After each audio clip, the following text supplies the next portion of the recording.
simetría del sabor son 8. El número de generadores de la simetría del color también son 8. ¿Sí? Esas, no hay que confundir la simetría del sabor ni la simetría del color. Después iremos a ver con más detalles. ¿Hay preguntas sobre esto que acabo de mencionar? ¿Dudas, comentarios, quejas?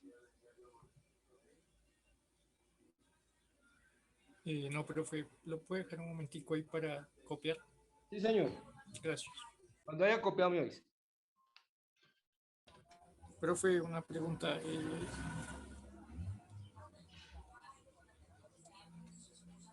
No, profe, una pregunta. ¿Sí? ¿Cuál es la Eh, pregunta? sí, ahí nos dice que, bueno, tenemos 8 grados de libertad, ¿no? Y es decir, porque, pues, es decir, el A, por ejemplo, no tiene tanto la parte real como la compleja y así cada uno de ellos. Sí. No hay una constraint, es decir, por cada grado de libertad. Estas son las constraints, que sea unitaria. ¿Sí? Estas. U estrella, U traspuesto conjugado, o sea, U daga, multiplicado por U, componente IJ, es igual a delta IJ. Ahí se pueden sacar 4 ecuaciones. ¿Ok? ¿Sí? Sí, No sé si eso gracias. le aclara. ¿Mm?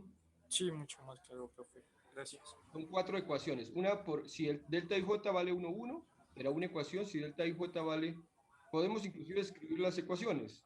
Si delta IJ vale 1, 2, si delta IJ vale 2, 1, 2. Son 4 ecuaciones que nos generan esta relación. Entonces son 4 y más la del determinante 5. Entonces tenemos 8 variables arbitrarias y 5 constraints. Entonces en total únicamente quedan 3 variables libres. ¿Ok? Sí, profe, gracias. No, no teman preguntar, no teman preguntar. Profe, en la parte de abajo, la exponencial no también no tendría que estar sumando X y Y. Aquí abajo es I por sigma Y por teta Y. ¿Sí?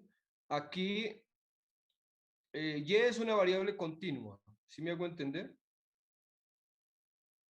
¿Y qué? Y entonces, uno lo podría escribir en general como sigma, la sigma sub I por teta sub I, ¿sí? Con I variando de 1, 2, 3, donde I 1, 2, 3 se refiere a X, Y y Z. Esto, y ahí serían índices repetidos, ¿ok? No, no sé si a eso se refiere o no le entendí la pregunta. Sí, lo que pasa es de que ahí me estaba mirando que, por ejemplo, para I de sigma z, z, teta sub z, Sí. está con suma, pero para entre X y Y no había. Entonces, eso era. Aquí en esto. Sí, entre X y Y. Ah, aquí sí. Ah, que lo siento. Aquí se necesita una suma, sí, un más. Entre sigma X se me perdió. Sigma X, teta X más y sigma Y, teta Y. Qué pena, qué pena. Ahí se me hizo falta un más. Tienes razón. Vamos a comenzar un tema que se llama adición de momento angular. Realmente no lo vamos a ver. Vamos a recordarlo y vamos a recordarlo de manera práctica, ¿no? O sea, no vamos a demostrar el teorema del momento angular. ¿Mm? Mm. Imaginémonos un electrón. Un electrón puede tener a la vez momento angular en razón de su movimiento, ¿sí? El que calculamos con R cruz P, normal, pero también puede tener momento angular en razón de que está girando sobre su eje.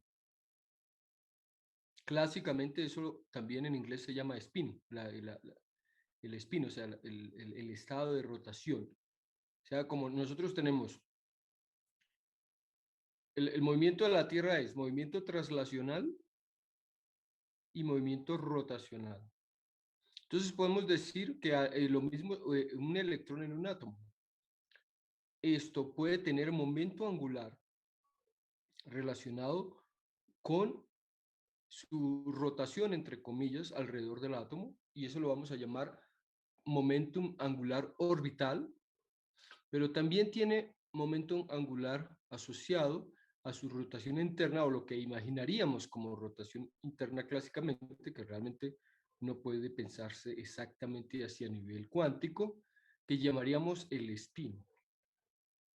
Y entonces imaginemos que el estado de momento orbital, momento angular orbital a nivel cuántico es 3, es lo que está acá. Venga, a ver, 3 menos 1. Es decir, que el momento angular total, L, es igual a 3. ¿Se acuerdan que el momento angular cuadrado es L factor de L más 1? Entonces, y representa de alguna manera, lo que está indicando ese L es cuál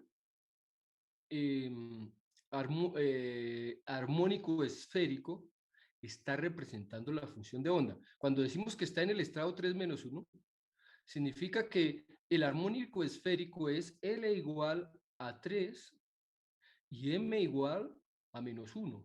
Y esa es una función de onda que se puede graficar en el espacio, y lo que quiere decir es que la función de probabilidad, la densidad de probabilidad, no, porque no es, sí que la densidad de probabilidad, lo que llamamos nosotros la función de onda,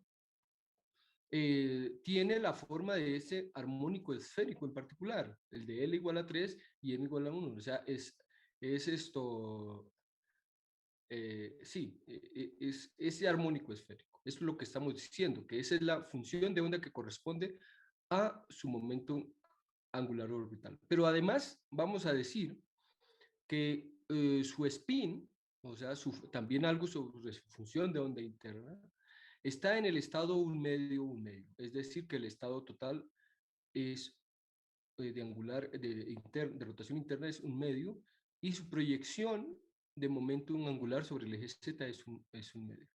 Y eso, listo. Este L más M se refiere a este, no se refiere a este. O sea, este va con este y este va con este. Hasta ahí hay preguntas sobre el planteamiento. Es muy importante que entiendan el planteamiento, porque si uno no entiende el planteamiento, de ahí para uno no entiende nada. Profe, ¿es L más M o L, M?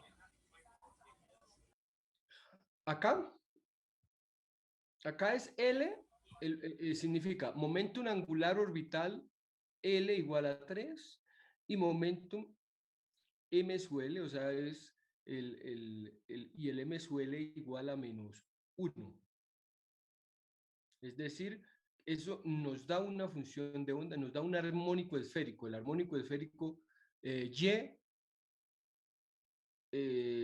sub L3, Y sub LM, ¿no? Entonces sería Y sub 3 menos 1. Ese armónico esférico tiene una forma que podemos graficar en el espacio. ¿A esto se refiere? Estos son simplemente los números cuánticos del Sí, armónico profe. esférico. ¿Sí? Sí, a eso me refería. Gracias. Listo. Eso. Entonces, hasta ahí todo claro. Listo. Si entendemos eso, podemos entender la discusión ahí para abajo. Nosotros podemos pensar que hay un momento angular total, porque el momento angular no se puede dividir entre, bueno, sí se puede dividir, pero debe haber un momento angular total, que sea la suma del orbital más el de rotación interna del electrón. ¿Listo? Y eso es importante porque esa es la que se conserva. El momento angular orbital no se conserva, el spin tampoco, es su suma la que se conserva. La pregunta, ¿cómo adicionamos el momento angular? Eso ya lo sabemos de sus cursos de cuántica, ¿sí? Entonces, esto clásicamente, uno diría, si son dos vectores, clásicamente, los vectores de momento angular, simplemente se suman los vectores y eso nos daría un... Pero a nivel clásico nosotros tenemos, son Bras y Ketz, entonces la suma es un poquito más complicada. Por ejemplo, supongamos que tenemos que adicionar estos dos estados, J1M1 y J2M2, ¿sí? Esto como vieron en sus cursos, ¿sí? Entonces, ¿cómo le hacemos? Eso es lo que vamos a recordar. en lo que vamos a hacer acá es a recordar lo que yo me acuerdo. Yo no voy a ponerme a enseñarles toda la parte de edición de momento angular que ustedes saben mejor que yo. Yo les voy a enseñar lo que yo me acuerdo y cómo lo uso, ¿sí? Cómo lo aplico, que es algo muy poquito, pero que es lo que uno aplica. Cuando ya se necesita algo complicado, ya voy al libro y no me pongo a mirar, a guardar en mi memoria. Esto, pero hay unos aspectos prácticos que sí debemos recordar y que debemos tener presentes. Cuando, ¿hay preguntas? No, profe. No, por lo menos de mi parte no. Listo. No, hasta aquí ya lo habíamos visto. Esto ya no tiene que copiarlo. Aquí vamos. Entonces, bien, aquí comenzamos. Lo que dicen en los cursos de cuántica es que usualmente adicionamos M1 y M2. ¿Por qué? Porque esas son las proyecciones de spin sobre el eje Z. Y como sabemos que están en la misma dirección, pues esas están en el eje Z, pues fácilmente se adicionan. Pero al momento angular total, ese sí no sabemos, porque digamos, si fueran dos partículas, una puede estar apuntando en una dirección, la otra puede estar apuntando en otra. Más aún, pueden que sean momentos angulares en una sola partícula. ¿Sí? Puede que sea, por ejemplo, uno puede, una partícula puede tener momento angular perpendicular a un plano y de repente también puede adquirir momento angular en otra dirección. El momento angular total, eso le pasa a la Tierra. La Tierra tiene dos movimientos. Uno es el de, bueno, tiene más. Eso no sé cuántos movimientos tiene, de hecho. Pero hay dos famosos. Uno es el de rotación y otro es el de cabeceo. El de cabeceo es eh, una rotación que hace que los polos eh, se acerquen más al Sol o se alejen más al Sol, dependiendo de la época del año. Y esa rotación de cabeceo no ocurre respecto a los polos, o sea, la Tierra, el eje de rotación de la Tierra, digamos, pasa por aproximadamente, no es exactamente igual, pero pasa, bueno, dependiendo, sí, el eje de rotación de la Tierra, que hay un polo norte magnético y un polo norte rotacional. Entonces, el polo de rotación de la Tierra, el eje de rotación de la Tierra pasa por los dos polos, pero el movimiento de cabeceo pasa por una línea horizontal. Profe, eh, ¿Sí? volver a repetir lo último, sino que o como un corte, o al menos para Listo. mí, como un momentico de conexión inestable. Ok, que el movimiento de la Tierra tiene dos posibles ejes de rotación sobre sus ejes, aparte del de traslación, que ese no lo estamos haciendo cuenta.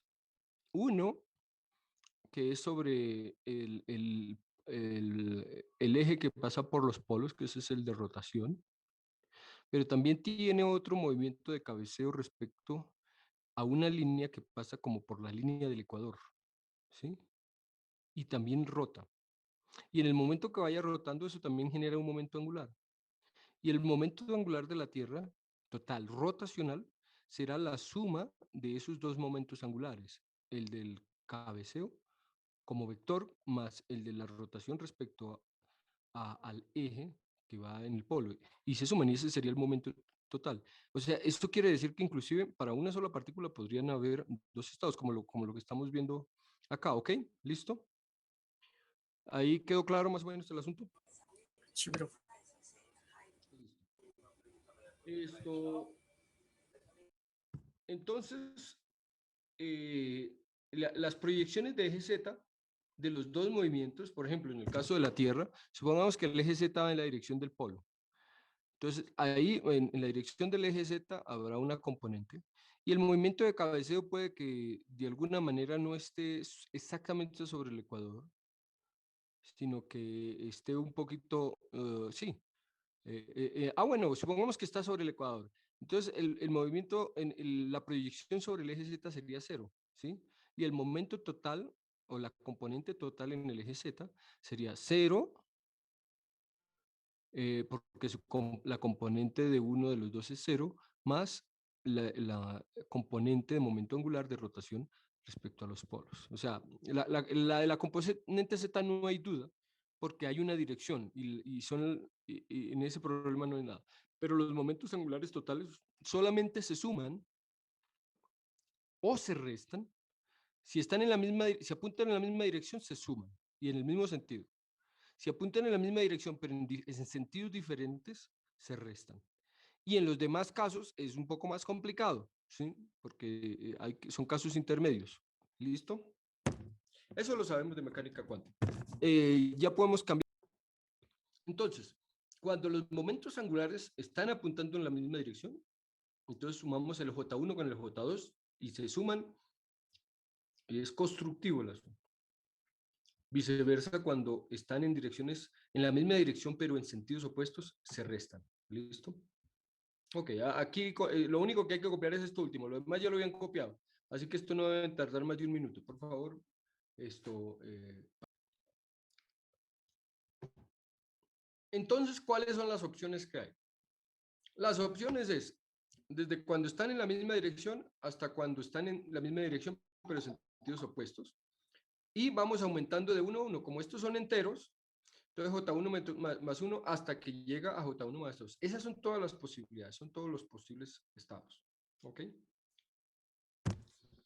Vamos a ver unos ejemplos, y estos ejemplos no es solamente por verlos, son ejemplos que son muy importantes y lo que digamos respecto a esos ejemplos lo vamos a seguir utilizando para estados de partículas más complejos más adelante. Así que estos ejemplos pónganle mucha atención. Listo. Supongamos, el primer ejemplo que es muy práctico es que tenemos un quark y un antiquark y están ligados en un estado con momento angular orbital 0. ¿Sí? O sea, esto forman, entonces es muy importante porque son los mesones. Todos los mesones están hechos de un quark y un antiquark. Eso es algo que ya a partir de hoy saben, ¿sí? Todos los mesones están hechos de un quark y un antiquark. En general, recordemos la clasificación de partículas. Las partículas elementales hay quarks y leptones. Tenemos, entre los leptones, tenemos las partículas leptónicas con carga. Está el electrón, el tau y el muón y el tau. Y los neutrinos, que serían neutrino electrónico, neutrino muónico y neutrino taúnico. En las partes de quarks tenemos los quarks con carga más 2/3, o sea, con componente up más 2/3, que serían el up, el charm y el top. Y los quarks que tienen carga menos 1/3, que son el down, el extraño y el bottom. A partir de esos 6 estados se hacen todas las partículas. Y las que están hechas de quarks en general se llaman hadrones. Las que están hechas puramente de quarks se llaman hadrones. Los hadrones, bueno, puramente bueno, están hechas de... Sí, los hadrones, hay de dos aguas. Hay unos que tienen spin un medio y hay otros que tienen spin 0. La mayor parte de los que tienen spin 0 se llaman mesones. Y la mayor parte de los que tienen spin un medio se llaman bariones. También hay otros de spin 3 medios, se llaman hiperones y cosas. Pero bueno, no nos vayamos tan lejos. Comencemos con estas dos. Con mesones, recuerden, de los quarks, los que están hechos de puro cuadro se llaman hadrones. Y de los hadrones se dividen en dos, que tienen spin 0 y spin en medio. Los que tienen spin en medio se llaman bariones. Bariones viene de pesado. Y mesones viene de medio, porque son peso medio, pesan pequeño, los piones no pesan mucho, bueno, algunos. O bueno, los que se descubrieron primero. Hoy en día hay unos mesones súper pesados, ¿no? El B es súper pesado y otros mesones súper pesados. Digamos que los primeros que se descubrieron eran livianos, que eran básicamente los piones. Los piones. Entonces, los mesones en general están hechos de un quark y un antiquark, mientras que los bariones están hechos de 3 quarks. Por eso van a tener spin un medio y bueno, y más. ¿Listo? Entonces, por eso es importante conocer aquí lo del momento angular para poder formar nuestros mesones y para poder formar nuestros bariones. Recuerde, bariones con 3, número impar, tienen spin un medio, van a tener spin un medio y mesones únicamente con 2, quark, antiquark, y forman partículas eh, bueno, que tienen propiedades de bosones. ¿Listo? Ahora sí.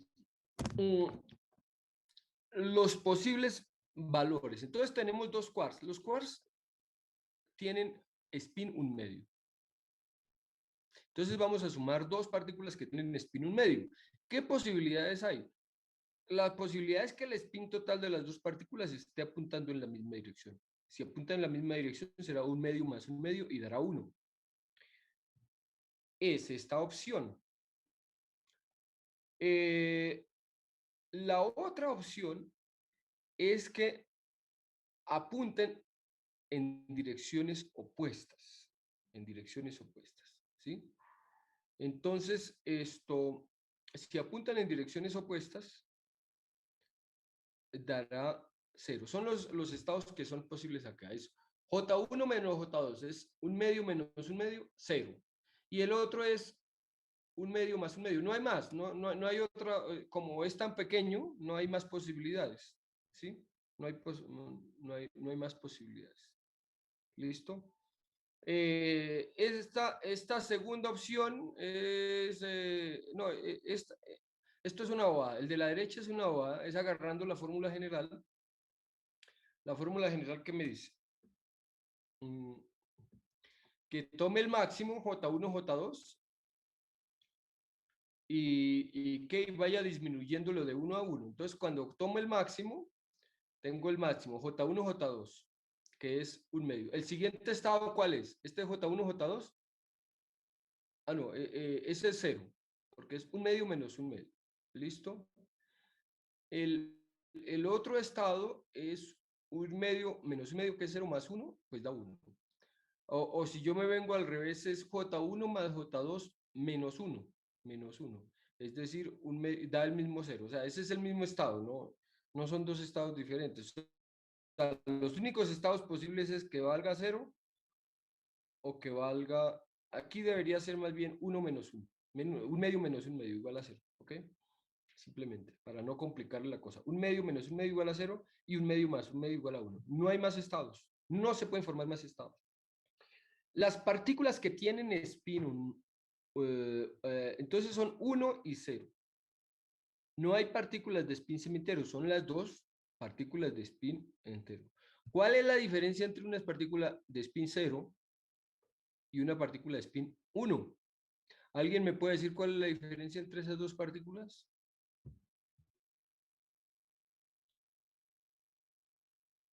Bueno, la de spin 0 significa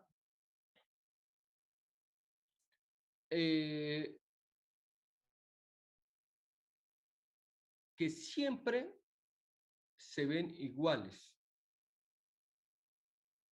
sin importar el ángulo. Es decir, si yo roto un poco una partícula de spin 0, ella no cambia, ella se sigue viendo igual. Siempre. La razón es que las partículas de spin 0, ellas transforman con una representación del grupo de Lorentz que es simplemente un número, nada más. Las partículas de spin 1 medio, las partículas de spin 1 medio, ellas van a transformar por medio, cuando vayan de un sistema de referencia a otra, van a transformar por medio de unas matrices de dimensión 2 por 2. Las matrices de dimensión las matrices de spin 1 van a transformar con matrices de dimensión 2s más 1 de dimensión 3. Venga a ver, sí, 2s más 1. 2 por 1, 2, más 1, 3. La fórmula es 2s más 1 para saber el tamaño de la matriz con la que transforman. En el caso del spin 0, 2s, entonces 2 por 0, 0 más 1, 1. Ahí no hay nada que hacer. Transforman con matrices de dimensión 1, es decir, por un número. Además van a ser matrices special unitary group, o sea, con determinante 1. La única el único número que tiene determinante 1 y que sea de dimensión 1 por 1, o sea, 1, es el 1. Es decir, las matrices, las partículas escalares en otro sistema de referencia se ven iguales, idénticas, no cambian bajo rotaciones, porque su matriz de transformación es un 1. Las matrices 2 por 2 transforman con matrices de dimensión 2 por 2,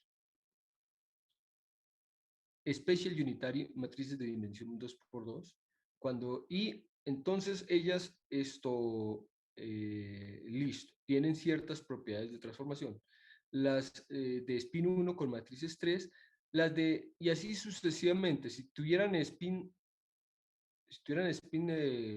2, sería 2 por 2, 4 más 1, 5, serían con matrices de dimensión 5. O sea, el spin está relacionado, se puede relacionar con el tamaño de la representación de menor dimensión que transforma el observable de un sistema de referencia a otro. ¿Sobre eso hay preguntas?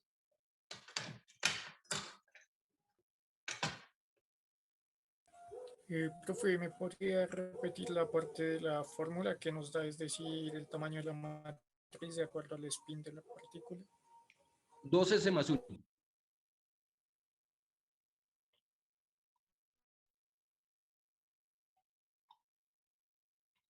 El spin siempre es un factor de un medio, ¿cierto?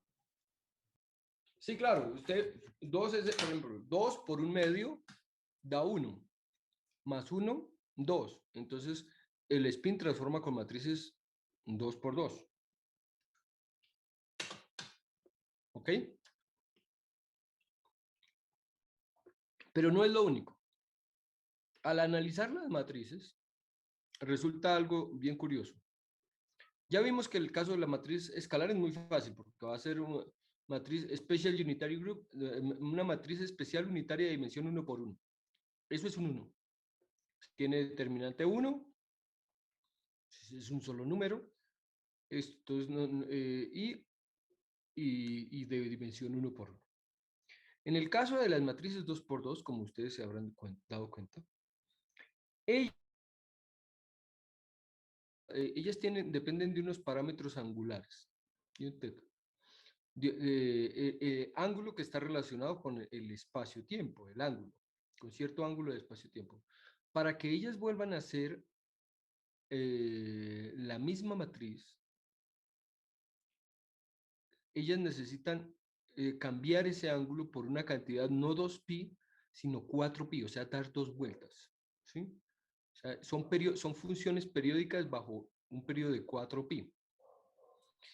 En el caso de las matrices de dimensión 1 por 1, ellas son funciones periódicas bajo 2pi. Eso sí, como ¿qué? Como la silla que tiene al lado, para no complicar la cosa.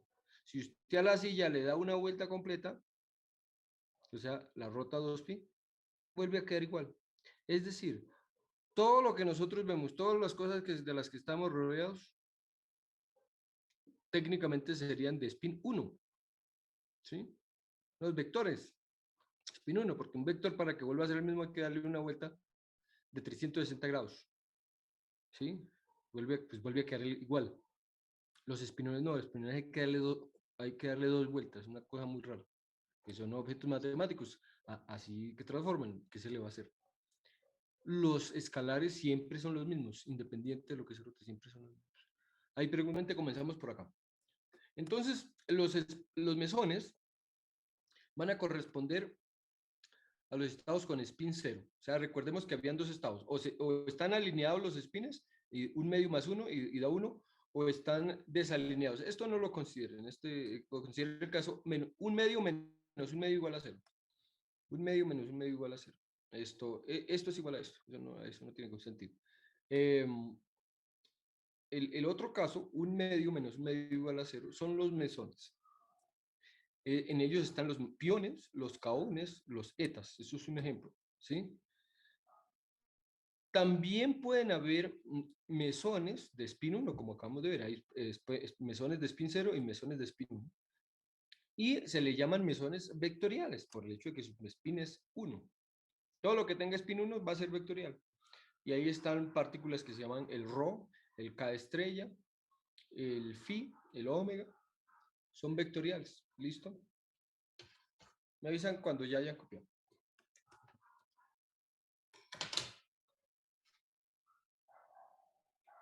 Profe, yo estaba leyendo el gravitrón es el único que tiene spin 2, ¿cierto? Sí, señor. Sí. El gravitón tiene spin 2 y uno pensaría que a lo mejor debería transformar con matrices de dimensión, no sé, 5 por 5, ¿no?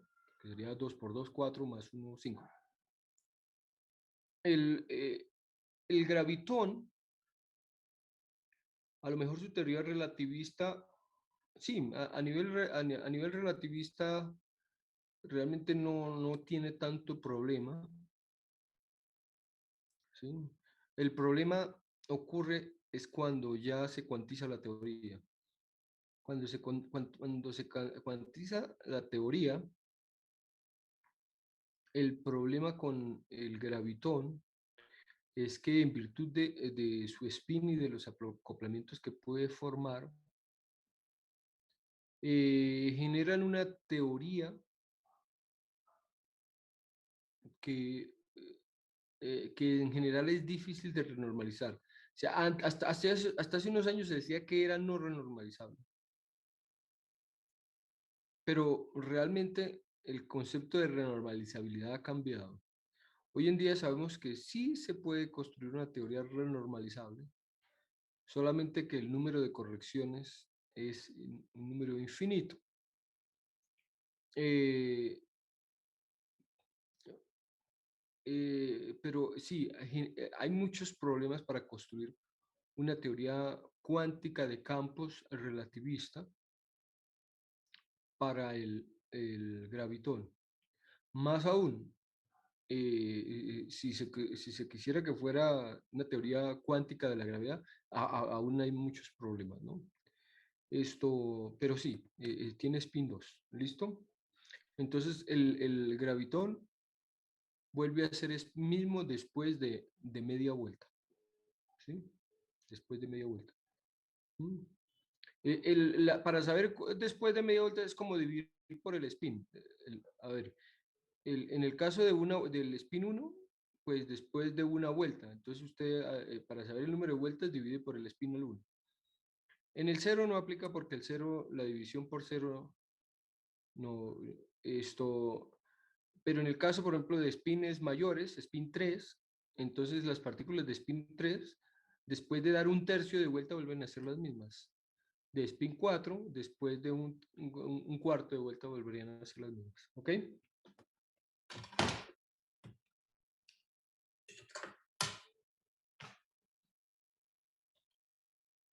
¿Ya puedo cambiar de página?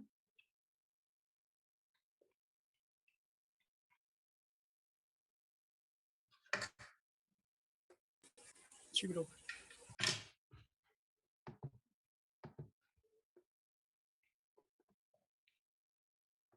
Vamos a ver otro ejemplo importante. El otro caso es con 3 quarks, pero no vamos a comenzar de cero. Vamos a tomar el ejemplo que ya tomamos. Recordemos que cuando asociamos 2 quarks, nos daban como posibles estados con spin 1 y con spin 0. Ahora lo que vamos a hacer es esos estados que tienen spin 1 y spin 0, asociarlos con otro quark y ver qué nos resulta. Entonces, ¿qué pasamos si hacemos la adición de momento angular de una partícula con spin 1 medio y con una de spin 1? Entonces, en ese caso partimos de la diferencia 1 menos 1 medio. Después le agregamos 1. Al agregarle a 1 menos 1 medio, agregarle a esta cantidad 1 menos 1 medio, agregarle un 1, quedamos en 1 más 1 medio. Y ya, ahí eso nos da los dos posibles estados para esa suma angular, 1 medio y 3 medios. Y eso corresponde al estado máximo y al estado mínimo, porque el 1 más 1 medio, 1 medio es 0.5. 1 más 0.5 da 1.5, que es 3 medios. Y 1 menos 0.5 da 0.5, que es 1 medio. O sea, solamente hay dos posibles estados, o 1.5 o 0.5, nada más. Y son los dos estados. Cuando se suma una partícula de spin 1 medio con una de spin 1, hay únicamente dos posibles estados. ¿Eso es claro para todos? Jonathan, ¿por qué no es claro para usted?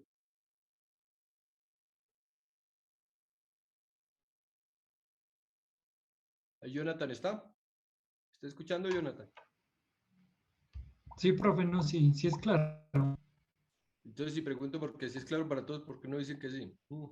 Listo. El otro caso es una partícula de spin 0, o sea que al sumar dos quarks nos dio spin 0, o sea, porque se restaron, y se le adiciona un tercero, que va a resultar. Entonces está 0 menos 1 medio más 0 más 1 medio. En los dos casos del medio es el mismo estado, no son dos, es el mismo, es uno solito. Sí, aquí no sale nada nuevo, aquí solamente sale un estado. En total tenemos 3 estados. Tenemos este doblete, 3 medios y 1 medio, y este singlete, porque aquí no hay sino uno. Y estos son los 3 posibles estados que podemos conseguir haciendo eso. Nada más. Listo. Ahora, eso es a nivel de números cuánticos y de conteo de estados. Pero nosotros sabemos también que de alguna manera los estados en una representación se deben mapear en estados con números cuánticos en la otra representación. ¿Qué son los números cuánticos? Los números cuánticos son rótulos de funciones de onda que a su vez son funciones de R3 en R. Es decir, los números cuánticos rotulan funciones. Rotulan funciones. En este caso, densidades de probabilidad. Entonces, si nosotros tenemos una función que está descrita en términos de estos números, como el producto de estos dos, digamos, dos funciones, tenemos una función J1, M1 y una función J2, M2 que se multiplican. Yo quiero ver cómo esa función se puede escribir como una combinación lineal de otras funciones asociadas a otros números cuánticos, en particular a un J grande y a un M grande. Esa relación que hay entre diferentes bases y esos coeficientes se llaman los coeficientes de Clebsch-Gordan. ¿Sí? ¿De cómo, profe? Coeficientes de Clebsch-Gordan. ¿Sí?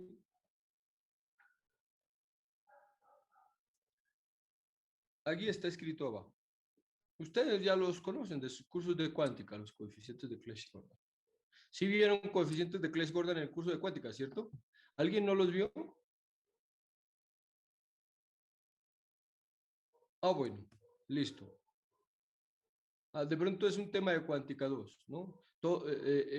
Supongo que hay unos que están viendo cuántica 1, ¿no? ¿Quiénes están viendo cuántica 1? ¿Ya todos vieron cuántica 1? No, profe, todos no.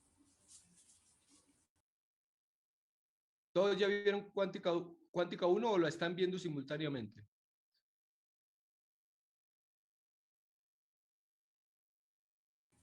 No, profe, cuántica 1 no la están dando ahora este semestre. No, pero Ahora este semestre es cuántica 2. cuántica 2. Ah, pero entonces los que están viendo, pero en este curso ya todos vieron cuántica 1 o simplemente física moderna. Solo moderna. Las físicas modernas. Ah, las físicas modernas. Ok, en física moderna sí no se ve adición de momento angular. ¿Listo? Eso lo van a ver en el curso de cuántica 2. ¿Sí? Listo.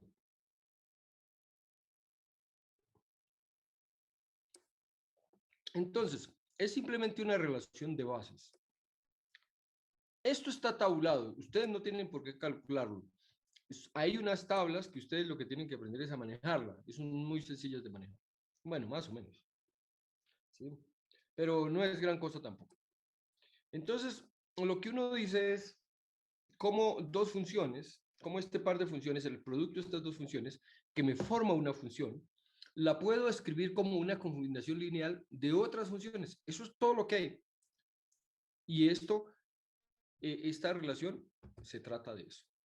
¿Listo? Entonces, claramente, con estas dos partículas es como si dos partículas tienen spin.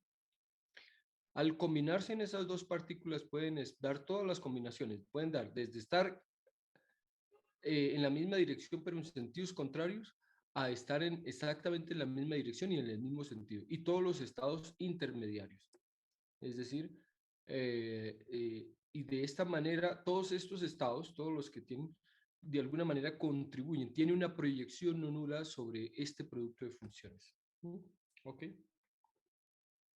Listo. Copien eso y me avisan cuando vayan a copiar. Utilizando esas relaciones, que no se las vamos a ver acá, que ustedes, yo simplemente les menciono que existen, realmente, para el caso, nos es suficiente con recordar este ejemplo. Este está al revés, fíjese, aquí, en de alguna manera, los dos espines de la izquierda son iguales a la suma de estos con números grandes, pero esto se puede invertir. O sea, para diferentes J, esto se puede invertir y poner a los grandes en términos de las componentes de J1, J2. Y aquí está invertido, porque fíjese, aquí están los grandes en términos de los pequeños. ¿Listo? Está invertida la situación. Pero esto es lo que deben recordar. Entonces, el estado con spin total 1 y apuntando, y todo el spin apuntando en la dirección Z, está hecho de los estados, un medio, un medio, un medio, un medio. O sea, aquí las dos componentes un medio se suman. ¿Sí ve? Un medio más un medio da 1. El estado con spin total 1, pero proyección de momento magnético, proyección de momento angular en la dirección Z igual a 0, está hecho por estos dos estados. Aquí el un medio menos un medio. El m, los m son opuestos y dan 0. M, fíjese. Un medio menos un medio. Y aquí menos un medio, un medio. O sea, aquí este es positivo, negativo y aquí al revés. Y se suma. Por el contrario, el estado con momento total angular 1 y con proyección de momento angular sobre el eje Z igual a menos 1 está hecho con estos dos estados. donde cada uno de los estados está apuntando en la dirección Z negativa, ¿sí? Y forman el menos. ¿Listo? Esto lo van a ver en sus cursos de cuántica. Esto no tienen que saber de dónde sale. Salen de los coeficientes de Leys-Gordon, pero digamos, no nos vamos a ponerlo a deducir aquí. Estos son los estados con spin total 1, pero habíamos dicho que habían dos posibilidades. Una era que al sumar dos partículas con spin 1 medio, su spin total fuera 1. La otra es que fuera 0. O sea, que en lugar de estarse sumando, se estuvieran restando. Cuando no están alineados, o sea, cuando la suma del spin total da 0, es esto. Fíjense que se parece a este estado, la única diferencia es que en lugar de ser más, aquí es un menos. A estos tres se les conoce como el triplete, porque ellos todos tienen spin 1, ¿sí? O sea, el L es igual a 1. Si fueran armónicos esféricos, Y sub LM, mientras que este tiene momento angular total igual a 0. Y va con menos. Y este se le llama el singlete, porque está solito. Mientras que aquí hay 3 con el mismo momento angular total, aquí solamente hay 1 con el mismo momento angular total. ¿Qué es lo que tenemos acá? Esto es muy importante, porque acá estos no son dos quarks formando una partícula. No, señor. Ojo, ¿esto de dónde venía? Acuérdense. No hay que perder el norte. Los estados de spin 1 ya venían de dos quarks, ¿sí? Ellos ya venían de dos quarks y tenían quarks, aquí habían dos quarks y en estos también de spin 0 ya habían dos quarks. En los dos casos aquí habían dos quarks y aquí habían dos quarks. Esos dos estados que ya tenían dos quarks, lo adicionamos con un tercer quark. O sea que realmente dos quarks que ya estaban y el tercero que sumamos. O sea, realmente aquí uno de estos representa dos quarks y uno de estos representa un quark. A ver, ¿cómo es el asunto? Segundo.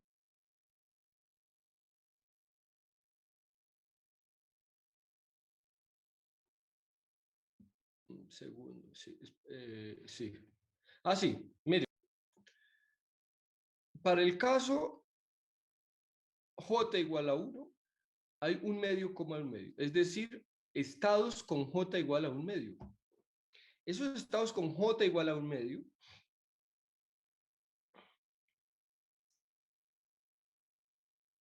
esto es sumando cuando el J lo sumamos con un medio. Es decir, puede dar 3 medios o puede dar un medio, porque si al J se le resta un medio, da un medio, y si al J se le suma un medio, da 3 medios. Es decir, el estado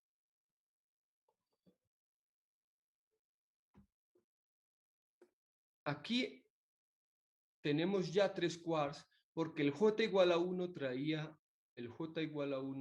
ya 2. A ver si por acá. Sí. El J igual a 1 ya traía 2. Un segundo, que es que aquí se me complicó la interpretación un poquito. Ah, bueno, aquí todavía no estamos pensando en esos estados físicos, por eso me enredé, porque yo estaba erróneamente asociando esto a... No. Estos son relaciones generales que se tienen. Estas son relaciones, aquí estamos en un caso general de J1, J2, acá, esto, y estamos ejemplificando. Ya ahorita vamos a utilizar estas relaciones. Estas son relaciones matemáticas, todavía no me las relacionen con estados, todavía no me las relacionen. Estas son relaciones matemáticas que se tienen, son resultados de teoría cuántica de campos, ¿ok? Ahorita ya lo relacionamos con estados, ¿ok? ¿Listo? Listo. ¿Ya puedo cambiar de página? En alguna notación matemática o al estilo Dirac, se acostumbraba el estado un medio, a representar como un doblete. un doblete de componentes 1,0. ¿Esto a qué se debe? A que el estado 1 medio, su representación matricial, nosotros habíamos ahorita mencionado que cuál era la representación, de qué dimensión es la matriz que transforma estos vectores. Es como el spin total es 1 medio, entonces es 2S más 1. Como S es 1 medio, es 2 por 1 medio más 1, eso da 2. ¿Listo? Es decir, estas cosas,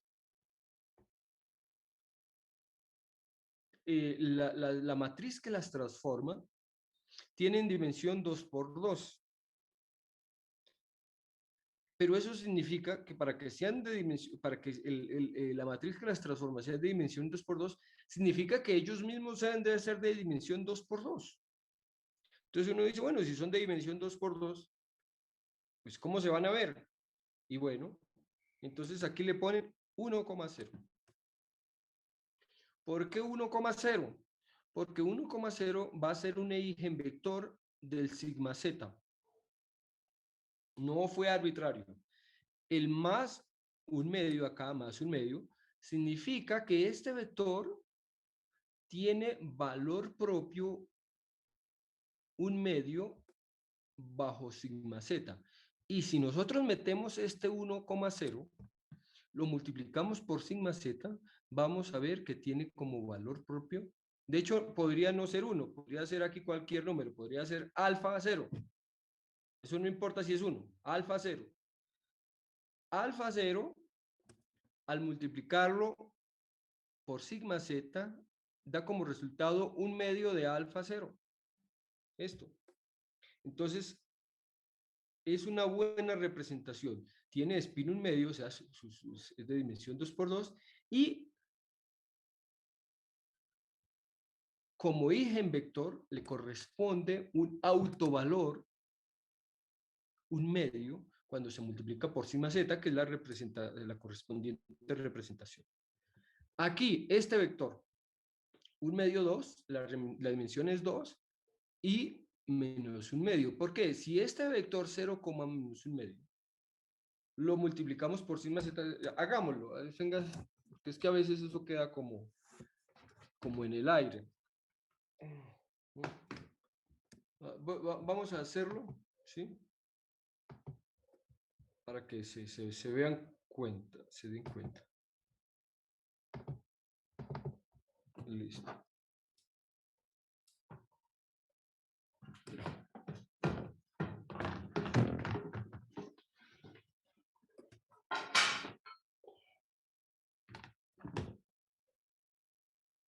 Entonces, sigma z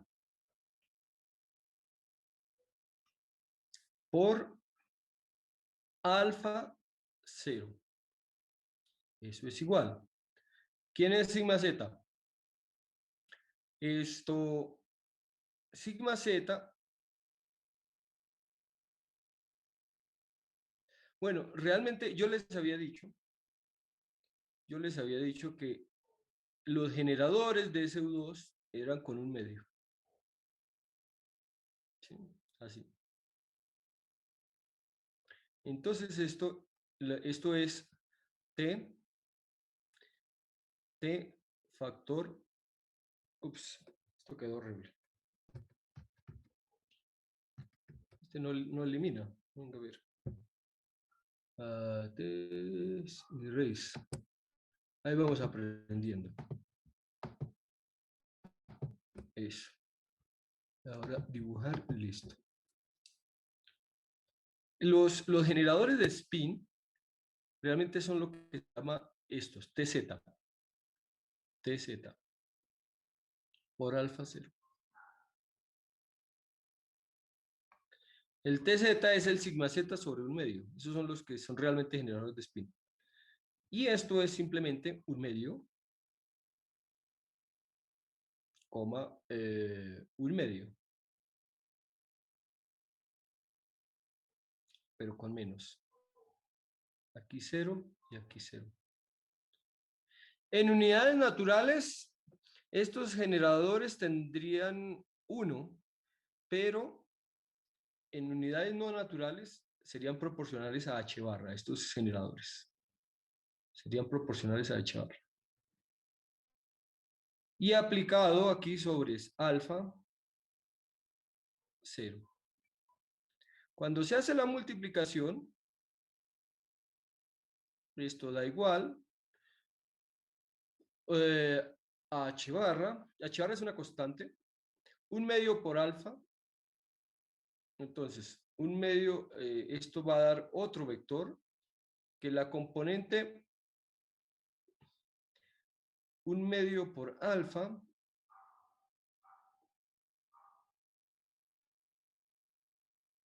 más 0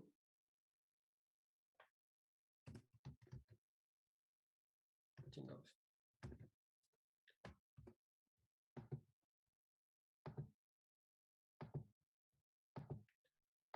Vamos a ver si nos acostumbramos a esto. Más 0. Eso es 1/2 por alfa. Más 0 por 0. Más 0 por alfa, que es 0. Menos 1/2 por 0. Esto simplemente da igual a h barra factor de h barra sobre 2, factor de alfa por 0. Entonces, en unidades naturales, donde h barra es igual a 1, el eigenvalor es 1/2, ¿sí? Independiente de lo que valga alfa. ¿Listo?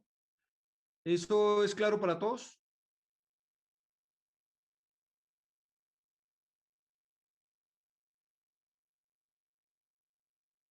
¿Ahí hay preguntas o es suficientemente claro?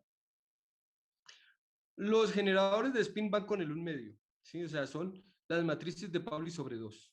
Ellas son las que satisfacen lo que vamos a llamar el álgebra de SU2, ¿sí?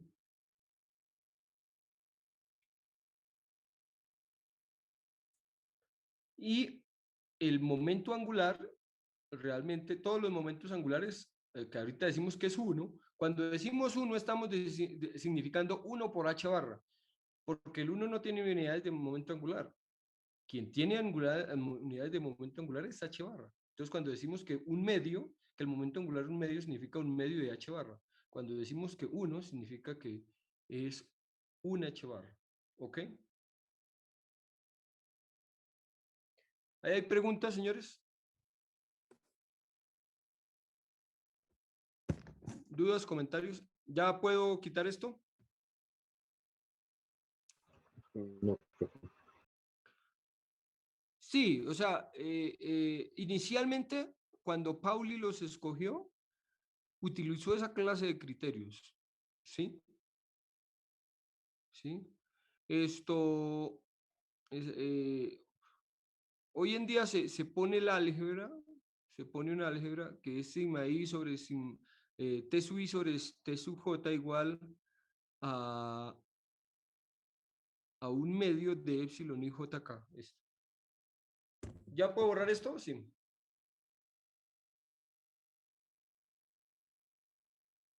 Claro, claro. Sí, sí, sí, de varias dimensiones. No solamente de...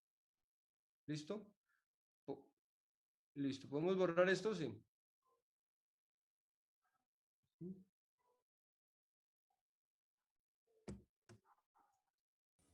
Sí, profe. Listo.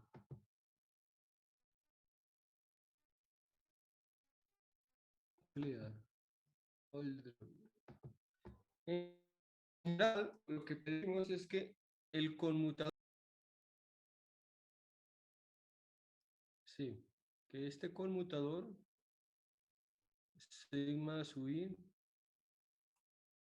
coma, sigma sub j, sobre 2, esto sea igual a h, a 1/2 de epsilon y jk sobre sigma sub k. Y en general para un spin arbitrario va a ser t sub i, t sub j,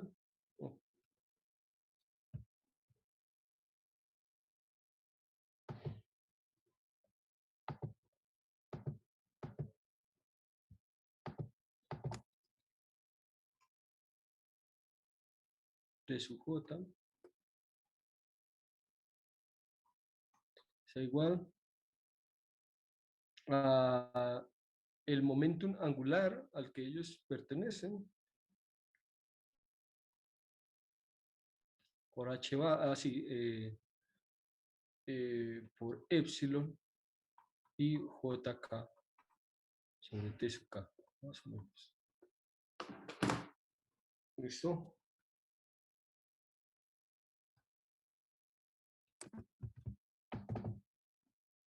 Listo. Entonces, lo mismo sucede con este. Si ustedes lo multiplican, les va a dar menos un medio. En general, un alfa y un beta se puede escribir como una combinación de esos dos estados, del estado 1, 0 y el estado 0, 1. Entonces, es de esta manera.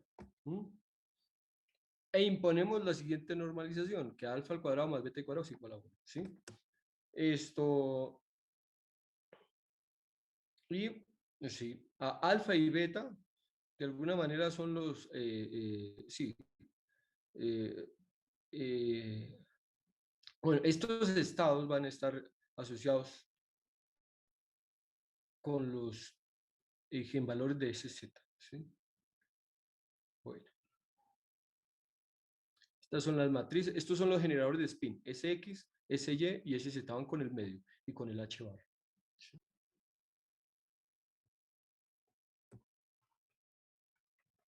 Esto ya lo copiaron. Lo que estábamos tratando de hablar antes es que cuando uno cambia de un sistema de referencia a otro, estos spinores en general, y esta es la definición en general de un spinor. Un spinor es una cantidad de dos componentes que cambia con una matriz 2 por 2 de determinante 1. Esa es la definición de spinor. ¿Sí? De spinor. Cualquier objeto matemático que transforme con estas clases de matrices. Y estas clases de matrices, matrices de dimensión 2 por 2 con determinante 1, en general se pueden parametrizar de esta forma. ¿Sí? Θ.sigma sobre el vectorcito. A las dos le hace falta una flechita para indicar que son vectores. ¿Listo? Ok. Entonces, esa es la definición de spinor. Muy bueno. Ahí ya le cambiamos a otra. Ahora vamos a ver una de las primeras simetrías que se llama la simetría de isospin. Esto, la simetría de isospin la notó primero, recién descubierto el neutrón. Quien se dio cuenta que eso era interesante fue Heisenberg.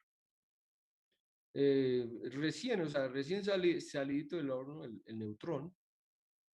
El neutrón se descubrió por ahí en 1930, no me acuerdo la fecha, pero ya ahí salió el neutrón y su masa, y Heisenberg se dio cuenta que eran básicamente casi iguales. La masa de un neutrón y la de un electrón son iguales al nivel de 1 por 1000. O sea, la diferencia es simplemente al nivel de 1 por 1000, ni siquiera de 1%, 1 por 1000. ¿Sí? Son muy cercanas. Entonces, de alguna manera, Heisenberg propuso que, que la diferencia entre un protón y un neutrón simplemente era por su carga eléctrica, que el protón tiene carga eléctrica mientras que el neutrón no, es neutro. Y que entonces la energía en el campo, la energía del campo eléctrico que tenía el protón debería ser la fuente de la diferencia de sus masas, pero eso es falso porque el, el, el, el neutrón resulta más pesado que el protón, entonces ese argumento no es el verdadero.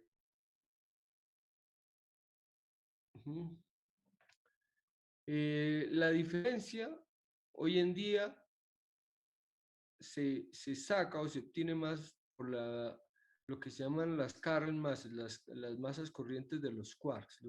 Los protones y los neutrones están hechos de quarks y esos quarks tienen masa. Y las masas de los quarks, si bien es cierto, son muy pequeñas, tipo electronvoltios, comparado con los 1000 megaelectronvoltios de un protón, a pesar de que son muy pequeñas, son muy importantes a la hora de determinar ciertas propiedades del protón, en particular con la masa. Eh, Aunque la masa del protón y del neutrón es de origen, se origina en la interacción fuerte, o sea, se debe a la interacción fuerte entre los quarks, ¿sí? Esas pequeñas masas que tienen los quarks, de alguna manera afectan la dinámica y terminan afectando y decidiendo las masas de los neutrones y de los protones, ¿sí? Pero entonces el efecto no se debía a un efecto electromagnético como creía Heisenberg, sino se debe a un efecto puramente de las masas. O sea, tiene su origen en el mecanismo de Higgs, de alguna manera la diferencia entre las masas del neutrotón. Pero para 1930 todavía eso estaba muy lejos de entenderse. ¿Mm? Listo, ¿ya podemos cambiar de página? ¿Mm? Listo. Listo. Entonces miren la masa, la masa. La masa del protón es 938 y la masa del neutrón es 939. Es un poquito más pesado. La razón se debe a que el quark down es un poco más pesado que el quark up. Y pesado es una forma de decir, porque realmente estos quarks no tienen masa. Ellos lo que tienen es un parámetro asociado con la masa, ¿sí? Es decir, pero ellos como tal no tienen masa, porque ellos, para que una partícula tenga masa, tiene que poderse producir en el vacío. Y decir uno, yo necesito esta energía mínima para producirlo, y para producirlo en reposo, o sea, para decir, yo tengo esta partícula, y la cantidad de energía que necesito para producirla en reposo es tanta, pues resulta que no existe esa energía para el caso de los quarks. O sea, los quarks no es posible de generarlos en el vacío. Ellos no se pueden generar en el vacío. No hay una energía umbral para la cual ellos se puedan generar en el vacío. Ellos existen, pero existen dentro de los nucleones, dentro del protón y dentro del neutrón. ¿Sí? En el vacío no se pueden crear. O sea, no existe esa masa. Listo. Y entonces los propuso como parte de un doblete. Dijo, pues, y lo llamó isospin porque dijo, pues muy parecido como al spin. Iso en griego significa parecido. Entonces, por eso está isótopos, ¿sí? Porque estaban más o menos, las palabras isótopos se refería a un argumento de la tabla periódica, no vamos a entrar acá, no estoy diciendo que sea lo mismo, estoy diciendo que la analogía, digamos, a nivel etimológico. Y entonces dijo, propongamos que el neutrón sea un doblete donde la primera componente tiene el protón y la segunda sea el neutrón. Y lo que hizo Heisenberg fue asignarle, esto ya no son números cuánticos de spin, ojo, por eso se llama isospin, porque es todo parecido al spin, pero no es spin, es isospin.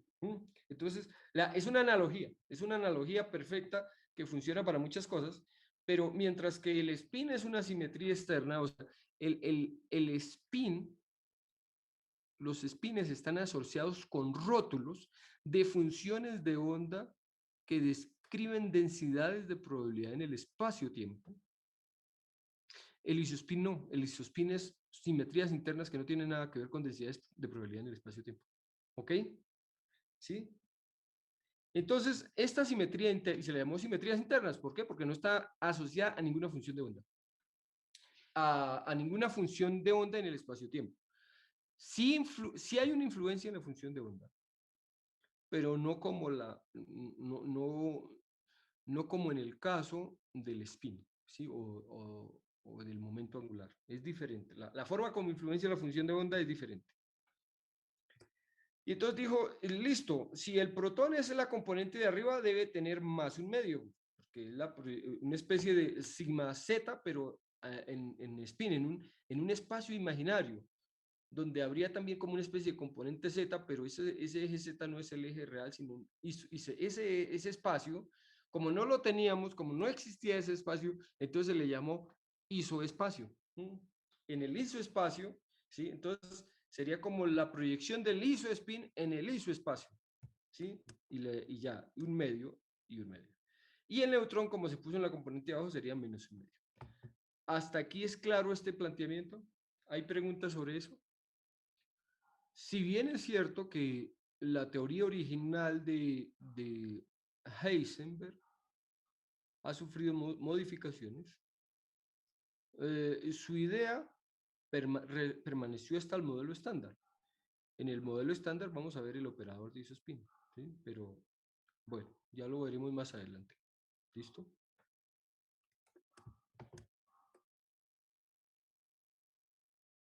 ¿Ya podemos cambiar, señores? Profe, es decir, que aquí Heisenberg está definiendo la forma en cómo actúan estas partículas en este espacio que está creando. ¿Puede repetir la pregunta? Es que le escuché. Si es decir, aquí está definiendo como las matemáticas la forma, ¿no? En cómo actúan o interactúan las partículas en este espacio nuevo. Sí, es de alguna manera, va a estar relacionada con una invariancia, pero es una invariancia no espacial. Por ejemplo, en el caso del spin y su spin está relacionada con invariancia bajo rotaciones, ¿sí? O sea, el sistema es invariante bajo rotaciones. O sea, yo puedo elegir el origen de mis coordenadas en cualquier dirección y eso no me tiene que afectar la física. La conservación del momento lineal es invariancia bajo traslaciones, la conservación del momento angular. Digo, la conservación de la energía es ante el tiempo, invariancia bajo traslaciones temporales. Aquí no hay ninguna simetría de esa naturaleza relacionada con el espacio, pero sí hay una simetría de las ecuaciones del movimiento. Respecto a las ecuaciones de movimiento son respecto a algunos números cuánticos. Ya, un segundo. Entonces, les decía, hay una invariancia de las ecuaciones. ¿Sí? Hay cierta clase de invariancias, pero son simetrías internas que no tienen, sí, son simetrías internas que tienen las ecuaciones. Y en este caso se refiere a cuando uno escribe las ecuaciones para el protón y el neutrón, uno puede intercambiar en las ecuaciones el protón y el neutrón y las ecuaciones simultáneamente de manera las dos acopladas, las ecuaciones para el neutrón y el protón acopladas entre sí, y cuando los intercambia neutrón por protón, las ecuaciones básicamente no cambian. Esa es la estructura, una invariancia externa en la estructura de las ecuaciones, no en el espacio-tiempo. Eso es lo que, no sé si eso le... Entonces, en esa construcción de Heisenberg, casi que a ojo, casi que a tanteo, digamos, ellos conocían muchos procesos nucleares de bajas energías, y entonces al tanteo, un poco al tanteo hicieron esta asignación. Los piones vienen de tres clases. Vienen con carga eléctrica positiva, negativa y neutra, y les asignaron estos estados, 1, 1, 1, 0, 1, menos 1. ¿Por qué se los asignaron? Porque asignándoles estos números cuánticos, tanto al protón, al neutrón, como a los piones, no afectaban ciertos procesos que ellos sabían que ocurrían, ¿sí? O sea, es de alguna manera por razones fenomenológicas. Había otra partícula que se llama el hiperón, y bueno, le pusieron carga de acero, que es el equivalente, ¿se acuerda que habíamos visto que había un triplete y un singlete? Aquí, ya les voy a mostrar, que era acá. Aquí hay un triplete y un singlete, entonces dijeron, este sea el pion más, este sea, pero esto era para spin. Ahora no estamos en spin, sino estamos en isospin. Entonces, dijeron, este que sea el pion, en isospin, que este sea el pion más, este sea el pion neutro, y este sea el pion menos, y este lo vamos a llamar el hiperón, ¿ok? Listo. Fueron elecciones que hicieron para que se satisfaga cierta fenomenología. Eso funcionaba muy al ojo del buen cubero, cuadrando números, porque la teoría no estaba todavía construida completamente. ¿Ok? ¿Puedo cambiar de página? Para las deltas. Ahorita vamos a las deltas, ¿ok? Listo. Listo. Las deltas eran partículas, ¿sí? También muy especiales que se conocían. No los hemos visto hasta aquí. Ellas también tienen spin 3 medios. Se sabía que estaban hechos de 3 cosas, ¿sí? Y también también se les puso un número cuántico de spin muy parecido a los del spin que tienen, pero para isospin. Y se les asignó estos números: 3 medios, 3 medios, 3 medios, un medio, 3, 0, 3 medios menos un medio. Ellos dijeron, miren, pongámosle estos numeritos y verá que muchas cosas se explican. Pero lo hicieron así, como dice, a ensayo y error, ¿sí? Probando, viendo los procesos. Y ahorita vamos a ver cómo estas asignaciones, que se hacen de manera casi que a ojo, así a pura tunteo, cómo entran en un proceso, cómo es que se hace la fenomenología con estas representaciones.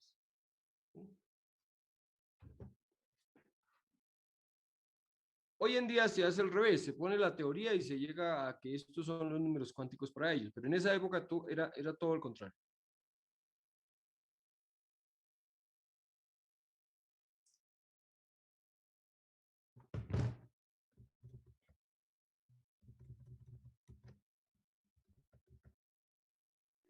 Entonces el delta menos menos sería menos 3 medios, ¿no?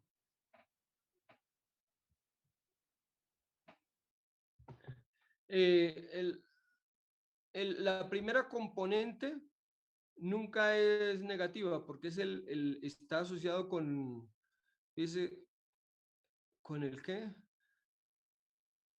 Fíjense en el YesULM, en el YesULM de los armónicos esféricos. El L siempre es positivo, ese nunca es negativo, ¿sí? Los que varían desde menos L hasta L son los M's. M varía desde menos L hasta L.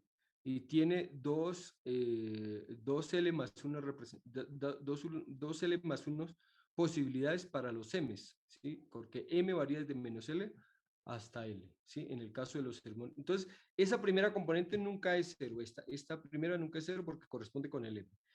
¿Listo?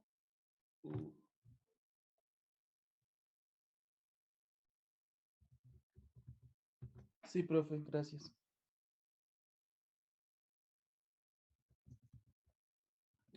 El más se refiere a la carga, ¿sí?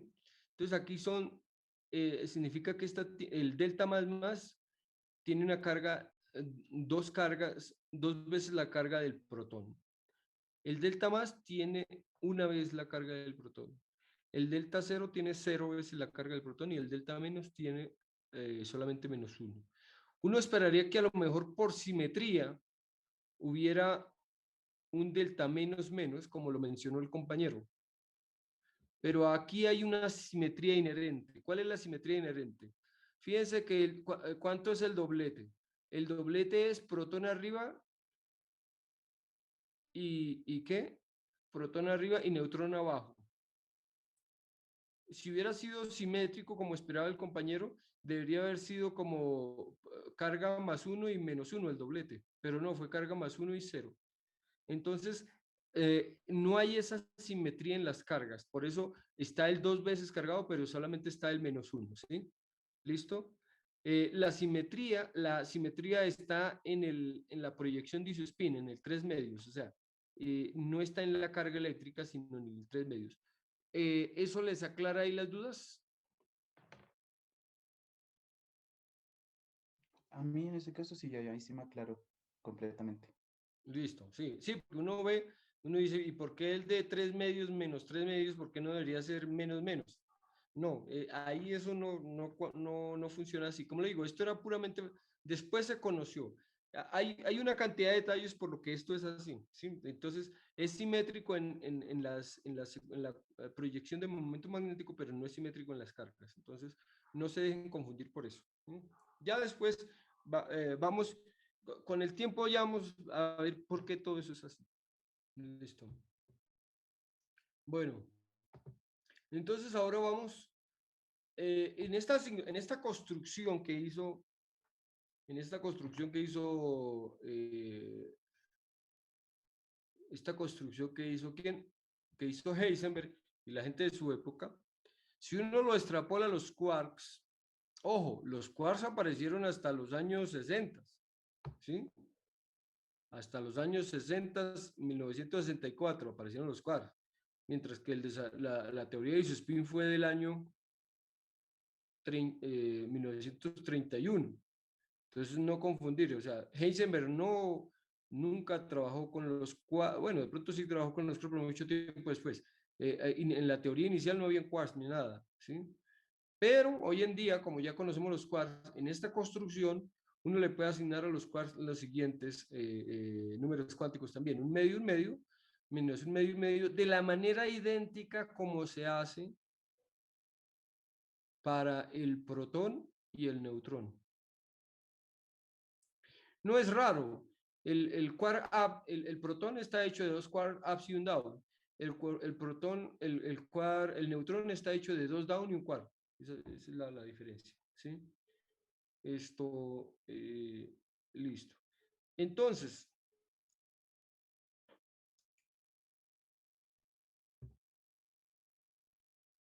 se construyeron también, nosotros podemos ver cuál es el estado de dos protones. Los dos protones son estados up, los dos, un medio arriba, ellos, entonces, recuerden, el protón up, protón up, entonces los dos están up, corresponden a isospin total 1 y los dos apuntando en la misma dirección. La combinación protón-neutrón, neutrón-protón, es la combinación de un up y un down y un up. Eso es lo que llamaremos el elemento neutro acá del triplete. Y el neutrón que es down-down, neutrón down-down, es 1 menos un medio. Recuerda que el neutrón era un medio, el protón era un medio más un medio, pero aquí estamos hablando de estados compuestos de protón-protón, o sea, un estado en el que dos protones forman una nueva partícula. Los protones, cada uno tiene isospin un medio. Entonces, cuando la adición de momento angular también se hace por el teorema de momento angular, pero obviamente, pero no es momento angular, sería adición de isospin, pero obviamente es exactamente igual. Entonces, esto sería el estado ligado de los protones, este sería el estado ligado de un protón y un neutrón, y este sería el estado ligado de dos neutrones. También hay otro estado ligado que correspondería al estado ligado de un protón con un neutrón, que sería el estado singlete, que sería protón, neutrón, neutrón, protón. Y él no viene en un triplete como estas tres opciones, y su momentum total, su isomomento, más bien, su isospin total es 0, ¿sí? Son asignaciones que se pueden hacer y se pueden hacer si hubiéramos considerado al protón, si consideramos al protón como de isospin con proyección en el eje Z más un medio y al neutrón con proyección en el eje Z menos un medio. La analogía es total, absoluta, con el caso del spin, ¿sí? Pero no es spin, es isospin. Ahí hay preguntas. Sí. Después de esto vamos a ver algo de caones, algo de simetrías EP, algo sobre construcción de estados. En eso no nos vamos a demorar mucho. Y después de eso entramos a algo más interesante que es para mí, que son ya reglas de Feynman, ¿sí? Reglas de Feynman para que entremos a calcular. Esta parte es un poquito aburrida, pero es necesario para comprender ciertos temas, ¿ok? Pero ya pronto salimos de esto y entramos a una parte, digamos, un poco más interesante para, al menos en función de cálculo. ¿Mm?